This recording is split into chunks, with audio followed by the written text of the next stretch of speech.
Hola a todos, ya estamos aquí para empezar esta presentación que está buenísima. El tema, fuerza magnética sobre carga móvil y sobre conductores de corriente.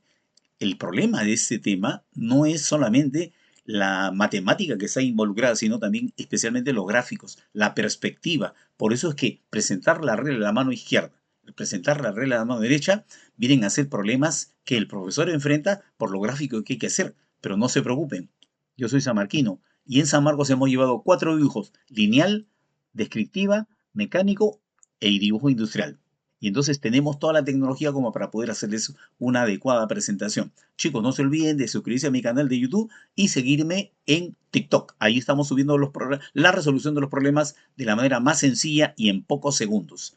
Bien, empecemos con ese primer problema. Dice, la figura muestra el instante en que tres partículas, 1, 2 y 3, con cargas de igual magnitud Q, se mueven con rapidez V, en una región donde existe un campo magnético uniforme B, en la dirección del eje Z.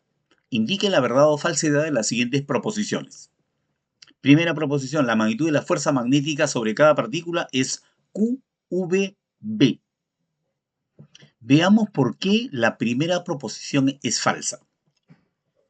En primer lugar, tendríamos que decir que la expresión que nos permite calcular la fuerza magnética es un producto vectorial. ¿Qué tenemos que hacer para calcular la magnitud? La fuerza magnética que ejerce el campo magnético sobre una carga móvil.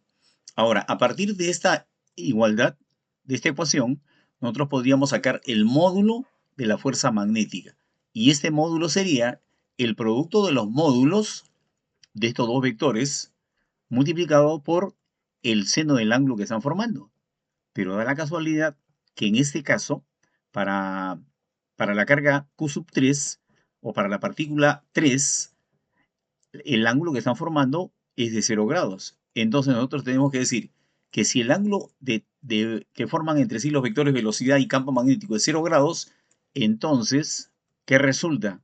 El seno de teta será igual a 0.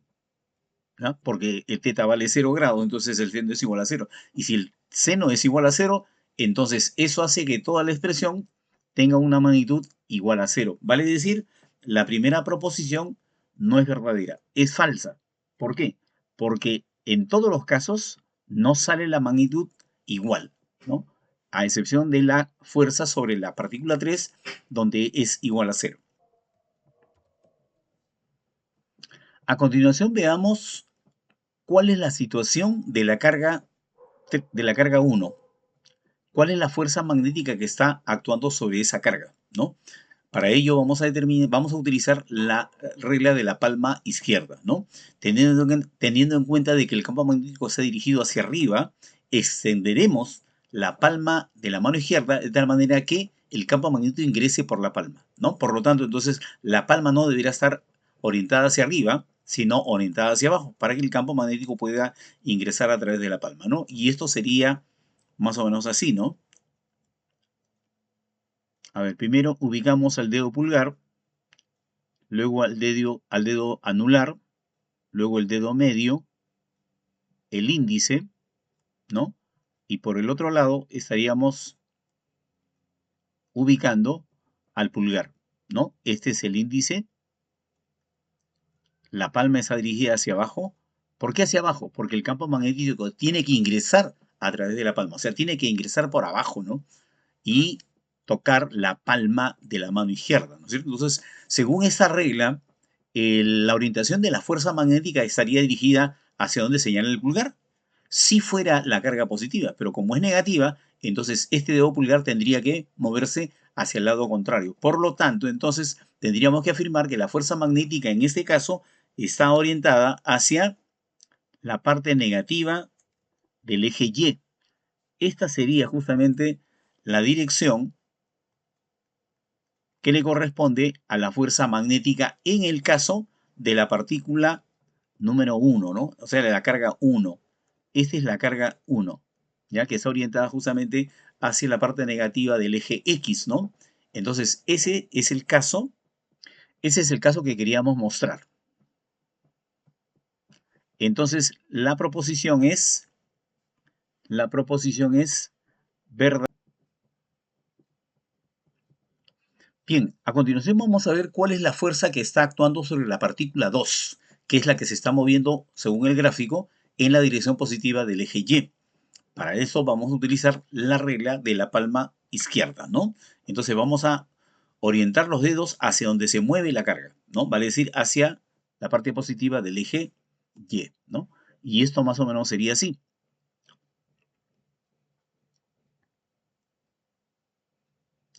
El dedo índice, el dedo medio, el dedo, no, el anterior fue el medio, ¿no? El anular, el medio, el índice, y por acá ya estaríamos sacando el pulgar, así, ¿no? Aquí está la uña también, las uñas. Esa es la palma de la mano izquierda. ¿Por qué le hemos puesto así? Porque el campo magnético está yendo hacia arriba y por lo tanto la regla dice de que las líneas del campo magnético deben ingresar a través de la palma, por eso la palma tiene que estar orientada hacia abajo. Y entonces aquí el pulgar que me estaría dando, ¿qué me estaría indicando? Me estaría indicando que la fuerza está actuando en la dirección positiva del eje X, ¿no? Vale decir, así estaría actuando la fuerza. Tal como lo está indicando la palma de la mano izquierda, ¿no? Entonces, ese sería el caso. Por lo tanto, tendríamos que decir la primera expresión es falsa porque no todas tenían magnitud igual. En el caso de la carga 3, la fuerza magnética era cero porque como son paralelas, no hay fuerza magnética. La segunda sí era correcta, sí era verdadera, ¿no? Porque la partícula 1 experimenta una fuerza magnética en la dirección de menos y, ¿no es cierto? Así es, porque la carga es negativa, ¿no? Y la otra también es verdadera, entonces la clave que tendríamos que marcar es falso, verdadero, verdadero, alternativa D, ¿no? Esa sería la respuesta de este problema, ¿no? Espero que lo hayan entendido y si no, ya me hacen las preguntas en la caja de comentarios. A continuación, vamos a resolver el problema número 6. Dice, una partícula con carga eléctrica de más 1,6 por 10 a la menos 19 coulombs, o sea, un quantum de carga, posee una masa de 9 por 10 a la menos 26 kilogramos. Vale decir, estamos hablando de una partícula fundamental, ¿no? Se acelera a través de una diferencia de potencial de 20.000 voltios para que ingrese perpendicularmente a una región de campo magnético uniforme de 0,2 teslas. ¿Cuál es el radio de la trayectoria circular que describe esta partícula? Bien, lo que tenemos acá ya es una figura que no acompaña el enunciado del problema, pero que la estamos utilizando para poder ilustrar en primer lugar cómo aplicamos la regla de la palma de la mano izquierda para determinar qué cosa, la fuerza magnética que se ejerce, ¿no?, sobre la carga. Entonces aquí tenemos la manito y la vamos a poner en la dirección del movimiento, ¿no? O sea, si el vector velocidad, que está pintado de rojo, apunta hacia la derecha, entonces en esa misma dirección se debe estar colocando los dedos de la palma de la mano izquierda, ¿no? Y la palma orientada hacia abajo. ¿Para qué? Para que el campo magnético ingrese, este es el campo magnético, para que el campo magnético ingrese a través de la palma. Entonces, si los dedos orientaron hacia donde está dirigido el vector velocidad, que es el vector que está de rojo, entonces, ingresando las líneas del campo a través de la palma, con el dedo pulgar extendido, tendríamos justamente la dirección de la fuerza magnética, que en este caso, como vamos a apreciar, está dirigida hacia dónde? Hacia el centro de la trayectoria. Entonces, si la fuerza magnética está dirigida hacia el centro, lo que nosotros ya podríamos decir es que esa fuerza magnética es la fuerza centrípeta. Y en la igualdad de la fuerza magnética y la fuerza centrípeta podremos determinar la resolución del problema, ¿no? La respuesta al problema, que en este caso nos están pidiendo determinar la trayectoria de esta circunferencia, ¿no? Vale decir, la magnitud del radio, ¿no? Entonces, empecemos primero por calcular la velocidad. ¿Cómo vamos a calcular la velocidad? Ese es un problema, ¿no? ¿Qué cosa tenemos como datos? A ver, vamos apuntando los datos. Sabemos que, en primer lugar, la carga es 1,6 por 10 a la menos 19 coulombs. ¿Qué más? La masa es 9 por 10 a la menos 26 kilogramos. ¿Qué más? La magnitud del campo magnético, 0,2 teslas, ¿no? La intensidad del campo magnético, ¿ya? Y también tenemos una diferencia de potencial igual a 20.000, o sea, 2 por 10 a la potencia 4, ¿no? Expresado en volts. Entonces, como estamos viendo acá, en el panorama nosotros no tenemos una forma de poder determinar la velocidad, ¿no es cierto? Entonces, acá tenemos que ponernos a pensar en que la carga por medio del campo eléctrico está determinando justamente un trabajo y ese trabajo se podría convertir en energía cinética. Entonces vamos a hacerlo así. El trabajo del campo eléctrico va a hacer que la partícula adquiera una energía cinética, ¿ya? Pero el trabajo del campo eléctrico, ¿cómo lo podemos determinar? Multiplicando la magnitud de la carga por la diferencia potencial. Y esto, a su vez, tendría que ser igual a 1/2 de la masa por la velocidad al cuadrado, que es justamente lo que queremos determinar. Entonces, en buena cuenta, tendríamos que poner acá el valor de la carga, que es 1,6, eso lo podríamos poner como 8 quintos,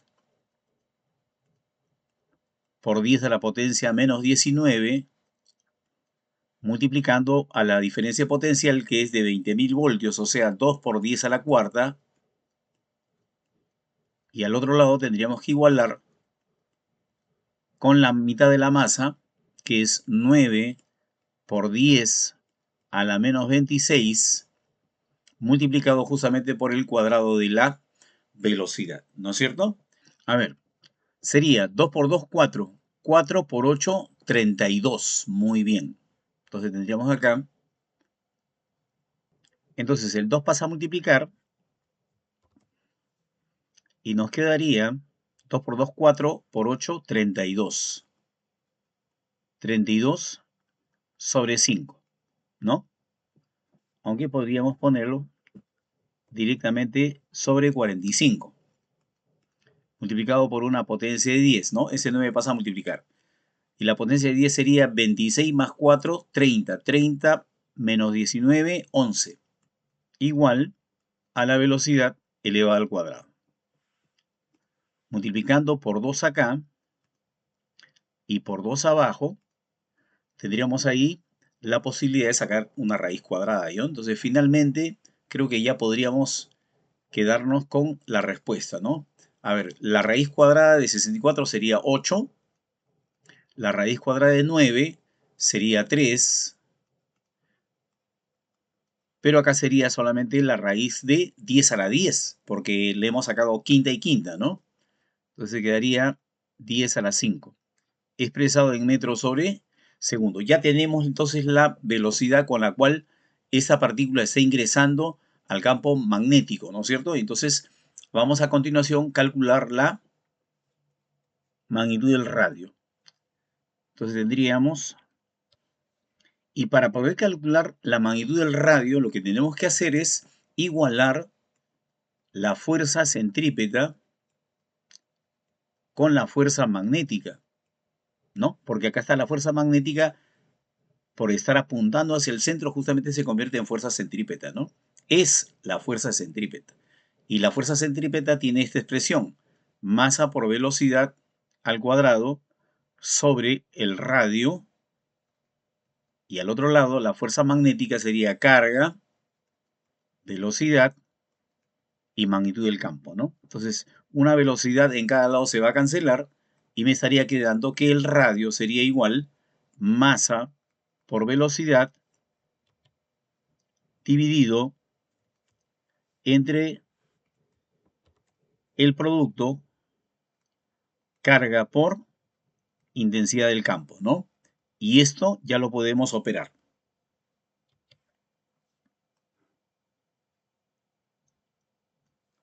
A ver, sería así. Primero ponemos la masa. 9 por 10 a la menos 26. La velocidad, 8 tercios por 10 a la potencia 5. Y en el denominador que debemos colocar la carga en primer lugar, que es 8 quintos, o sea 1,6 por 10 a la menos 19, ¿no? Todo eso está multiplicado por ese factor 3 y al costadito tenemos que poner la magnitud de la intensidad del campo, ¿no? Que es un quinto. Un quinto. Ya. De acá tenemos que obtener la respuesta del problema, ¿no? ¿Cuál sería ese resultado? A ver, tendríamos que hacer algunas simplificaciones. Por ejemplo, se cancela, ¿no es cierto? Ya. ¿Qué más estaría quedando? Tercia y tercia me estaría quedando 3, ¿no? Y entonces, luego, este 5 por 5, 25, pasa a multiplicar a 3 y me quedaría 75. 75 por una potencia de 10. A ver, 19 más 5, 24. Menos 26, menos 2. Pero este radio me tiene que estar saliendo en metros, ¿no? Por lo tanto, creo que ya tenemos finalmente la respuesta del problema. Sería 75 centímetros, ¿no? Justamente esta partecita que está acá se conoce como centímetros, ¿no? Y entonces ahí tendríamos la solución del problema, que en este caso está representando la alternativa A, 75 centímetros, ¿no? Espero que lo hayan entendido y si no lo comprendieron, tienen algunas dudas, por favor me escriben en la cajita de comentarios para poder servirlos, ¿no? Y darle también de pasadita interacción a nuestro canal. Bien, y llegamos al problema final, el problema 7. Para calcular la fuerza magnética que se está ejerciendo sobre este alambre conductor que se ha colocado justamente sobre un cubo, ¿no? Del lado L, tal como se muestra en la figura. El alambre dice que conduce una corriente eléctrica de intensidad I y está situado en la región de un campo magnético uniforme, en la dirección positiva del eje Z.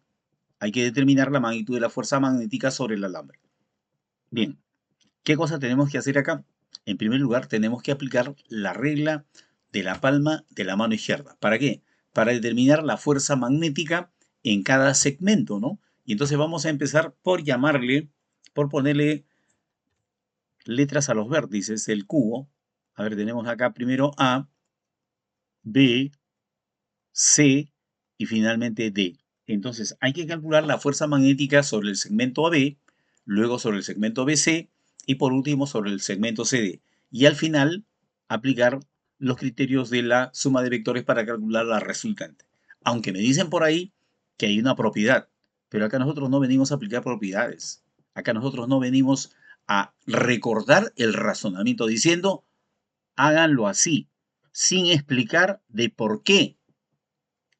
Estas presentaciones son justamente para poder hacer esa didáctica, no para hacerlo rápido como de repente por ahí prefieren algunos, ¿no? Entonces vamos al llano, al problema en primer lugar, ¿no?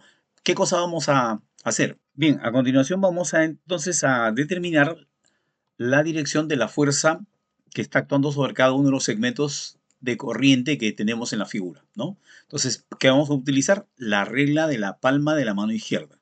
¿Y qué cosa dice esta regla? Que hay que orientar los dedos hacia donde va la corriente. Extender la palma de tal manera que el campo magnético ingrese por la palma. En este caso, nosotros estamos viendo que el campo magnético está dirigido hacia arriba. Entonces, quiere decir que si el campo magnético está dirigido hacia arriba, entonces hay que poner la palma orientada hacia abajo, o sea, dirigida hacia abajo, ¿no? Y entonces vamos a hacer ese gráfico, ese esquema, así. A ver, tendríamos, en primer lugar, que extender la mano. Ahí tenemos el dedo meñique, el anular, el medio el índice y luego vendría el pulgar. Y es justamente el pulgar el que nos está diciendo hacia dónde estaría dirigido, en este caso, el vector fuerza, ¿no? Aquí está la uña del pulgar, la uña del meñique, del anular, del medio y del índice, ¿no? Entonces la palma está dirigida hacia abajo. ¿Por qué? Porque el campo magnético debe ingresar a través de la palma, ¿no? O sea, debe estar ingresando por la palma. Eso es justamente lo que dice la regla de la palma de la mano izquierda, ¿no? Entonces, quiere decir que la fuerza magnética estaría actuando en forma perpendicular a esta línea y esa forma perpendicular no sería otra que la diagonal. Sobre la diagonal estaría actuando justamente esa fuerza magnética, ¿ya? Vale decir, así. Así estaría actuando la fuerza magnética sobre la diagonal. Ahí está mejor. O la fuerza sobre AB, ¿no? Mejor así. Ya. Sobre BC, la fuerza sobre BC, la fuerza sobre el segmento BC es igual a 0. ¿Y por qué es igual a 0? Porque en este caso están formando un ángulo de 180 grados, ¿no? Entonces decimos, si el ángulo que forma el vector velocidad y el vector intensidad del campo magnético es igual a 180 grados, porque uno está yendo para abajo y el otro está yendo para arriba, entonces esto me trae como consecuencia de que el seno de teta sería igual a 0. Y si el seno de teta es igual a 0, entonces, la fuerza magnética sobre el segmento BC, que tendría esta expresión, IL por B y por el seno de teta, tendría que ser igual a 0, porque estamos viendo que el seno de teta en este caso vale 0. Y si el seno de teta es igual a 0, entonces, en conclusión, no hay fuerza magnética sobre el segmento BC, ¿ya? Entonces, esa fuerza vale 0, ¿ya? Y entonces nos quedaría solamente la fuerza magnética sobre el segmento CD. Entonces, sobre el segmento AB ya tenemos en esa dirección, ¿no es cierto?, la fuerza magnética. Ahora me falta la fuerza sobre el segmento que va de C a D. Entonces, tendríamos que nuevamente utilizar la regla de la palma de la mano izquierda, ¿no? Esa palma nuevamente tendría que estar como esa de acá, orientada hacia abajo. ¿Por qué hacia abajo? Porque el campo magnético el campo magnético tiene que estar ingresando a través de la palma, ¿no? Entonces, por eso la palma tendría que estar dirigida hacia abajo, ¿ya? Entonces vamos a dibujar cuál sería esa figura, ¿no es cierto? A ver, tendríamos así. Primero, ponemos los dedos, a ver, índice, medio, anular y meñique, ¿ya? Por aquí sería extendida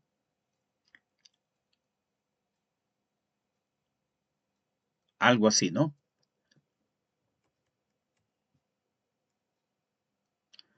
Entonces, así, o sea, con la palma hacia abajo, tendríamos que poner, ¿no? La mano izquierda, tanto en esa primera ubicación respecto del segmento AB, sino también en esta otra ubicación, ¿no? La palma debe estar dirigida hacia abajo, ¿no? Entonces, ¿qué cosa me está señalando el pulgar? El pulgar me está señalando que la fuerza magnética debe estar dirigida así,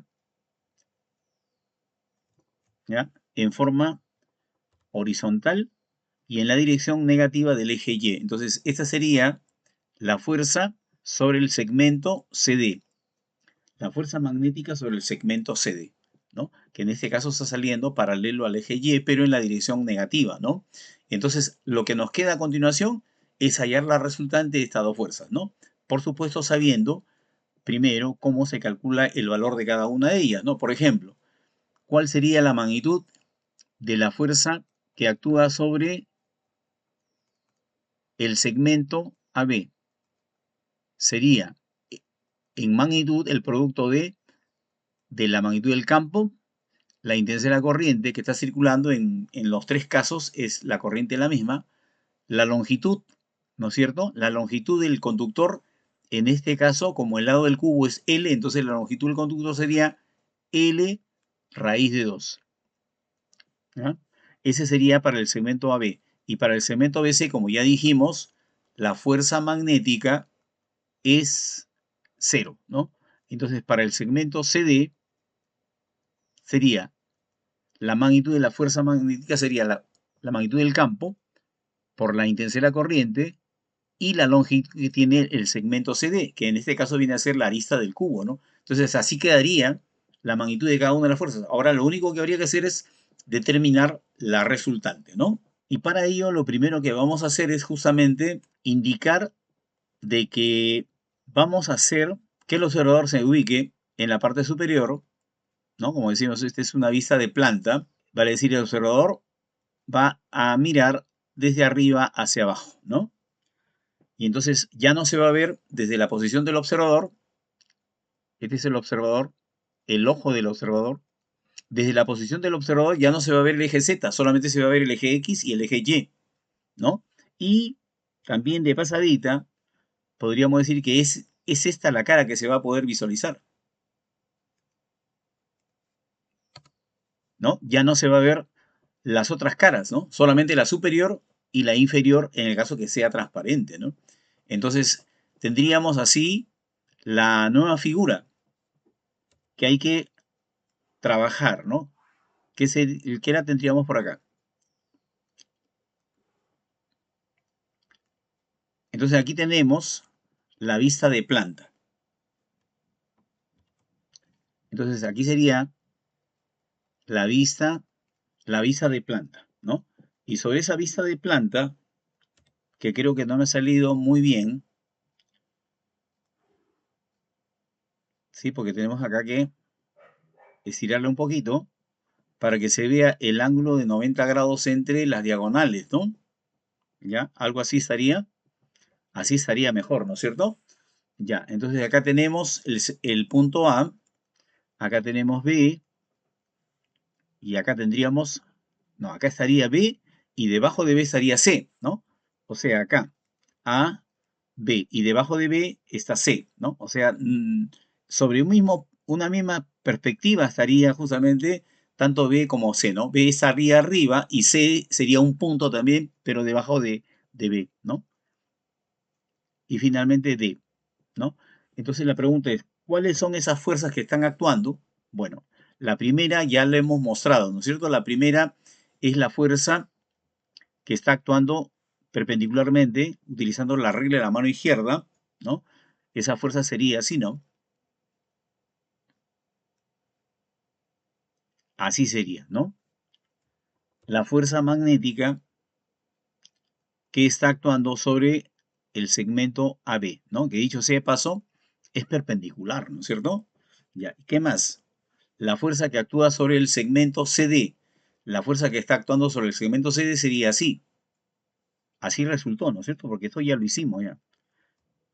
Entonces, de aquí tendríamos la fuerza magnética sobre el segmento CD. Entonces, hay que hallar la resultante de estos dos vectores que están pintados de negro, ¿no? Y entonces, para ello, lo primero que tendríamos que reconocer es la magnitud de cada uno de ellos. ¿Cuál sería la magnitud de ese vector? ¿Cuál es la magnitud? Nos salió B, I, L raíz de 2, porque esa es su longitud, ¿no es cierto?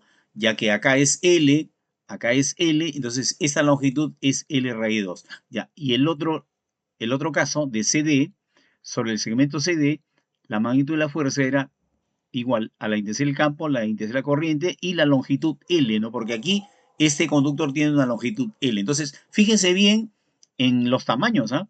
O sea, no, por más que yo lo he dibujado aparentemente que el mismo tamaño, no son del mismo tamaño, acá lo está diciendo.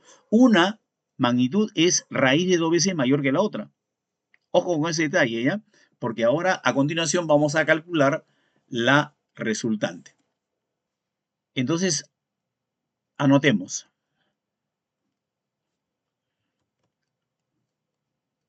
Cálculo de la fuerza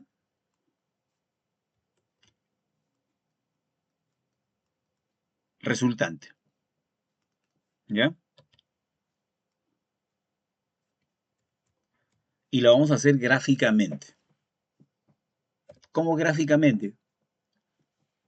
De la siguiente manera. Primero vamos a poner los ejes de referencia, ¿no? Aquí tendríamos el eje X, acá tenemos el eje Y, ¿no? Y ya, las diagonales también. Listo. Ya, entonces voy a dibujar, primero hay que señalar los ejes, ¿no? Aquí está el eje Z, que lo estamos viendo de punta o de canto. Acá tenemos el eje X, la parte positiva del eje X. Acá tenemos la parte positiva del eje Y, ¿no? Y las fuerzas estarían actuando siguiendo las siguientes direcciones, ¿ya? Entonces, anotemos. Aquí tendríamos a la fuerza, a la primera fuerza. ¿Esta fuerza cuál es? Esta fuerza es la fuerza que está actuando sobre el segmento AB. Y su magnitud, por si acaso, es BIL multiplicado por la raíz de 2. Ya está graficada una de las fuerzas. Ya, a continuación voy a graficar la otra. O sea, estoy utilizando el método del triángulo. Ya, ahí está la otra fuerza. Ahí está mejor. Ya, la otra fuerza, ¿qué magnitud tiene? La otra fuerza es la fuerza que está actuando sobre el segmento CD. Y su magnitud es BIL, ¿no? Por si acaso, aquí hemos dibujado los vectores uno a continuación del otro, ¿no es cierto? Empezando de este punto y terminando aquí. Entonces la pregunta es, ¿y la resultante? Y la resultante saldría así. Este es el vector resultante. Y por si acaso, para aquellos que no lo están viendo claramente, tenemos acá una figurita muy conocida, que es un triángulo rectángulo. Y en ese triángulo rectángulo tenemos que apreciar de que este ángulo tiene 45 grados.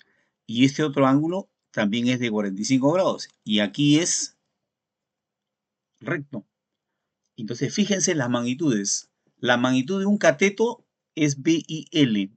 La magnitud del vector que está en la hipotenusa es BIL por la raíz de 2. Pregunta, ¿cuál será entonces la magnitud que tiene el vector fuerza resultante? Entonces yo creo que ya todo se tiene que dar cuenta, ¿no es cierto? La magnitud de ese vector resultante, o sea, el tamaño de ese vector, tiene que ser el mismo tamaño que el otro, ¿sí o no? Porque es un triángulo rectángulo isósceles. Isósceles significa iguales longitud de lados opuestos a los ángulos de 45 grados. Por lo tanto, acá el resultado sería BIL. Y esa sería la respuesta que nosotros tendríamos que marcar. Así es, ¿no? Esa es la respuesta justamente de ese problema en forma gráfica y sin tanta complicación, ¿no? Porque ya bastante complicación le resulta al alumno graficar la palma de la mano izquierda, que el vector campo, que tiene que entrar por la palma, que los dedos por aquí. Es decir, esta es una solución sencilla, sin complicaciones. ¿Por qué los profesores no tenemos derecho a complicarle ni un poquito a los alumnos? Porque para eso se supone que estamos preparados, ¿no? Como yo les decía al principio, en algún momento, yo tengo 47 años enseñando esto. Y en esos 47 años yo siempre he pensado que lo que yo estoy haciendo debe ser mejorado. Son 47 años de mejora. 47 años de esfuerzo por ser cada vez mejor. Y yo creo que no hemos llegado al punto ideal, ni nunca vamos a llegar. Por eso es que tenemos que todos los días esforzarnos para hacer las cosas de manera más sencilla, más entendible para nuestros alumnos. No se olviden, chicos, si les gustó este video, darle like y compartirlo en las redes sociales. ¿Por qué es importante compartir? A ver, pensemos unos minutos. ¿Por qué es importante compartir? ¿El alumno quiere que el profesor le comparta estos videos? Sí. ¿Quiere que siga compartiendo? Sí. Yo estoy compartiendo. Y ustedes pónganse la mano en el pecho. ¿Están compartiendo? O sea, están compartiendo con su compañero de carpeta, con el otro peruano, con el primo que está en Piura, o en el Cusco, o en Puno, o en Tacna, no están haciéndolo. Entonces, qué están representando? Están ustedes actuando como un freno para el desarrollo de nuestro país, para que nuestros jóvenes puedan tener mejores herramientas para competir. Ah, tú no quieres que tu compañero te iguale. Nunca te va a igualar. ¿Por qué? Porque dos cabezas nunca van a pensar igual. Y todo depende de la práctica que tú tengas. Además, tú no tienes que pensar en ponerle una traba a tu compañero, sino darle las facilidades para que pueda competir contigo. Y así tú te tengas que esforzar más. Porque ese es justamente el detalle. Yo estoy en contra de las fórmulas. ¿Por qué? Porque las fórmulas nos buscan que nos esforcemos menos. Y ahí me parece que hay una idea muy negativa. Aquel que busca esforzarse menos es el que está buscando justamente lo fácil, como el amigo de lo ajeno. Mis chicos, no se olviden darle like a este video, compartirlo en sus redes sociales y seguirme en TikTok, porque estos mismos problemas los que estamos mostrando en TikTok, cómo se resuelven a simple vista y en pocos segundos. Nos vemos.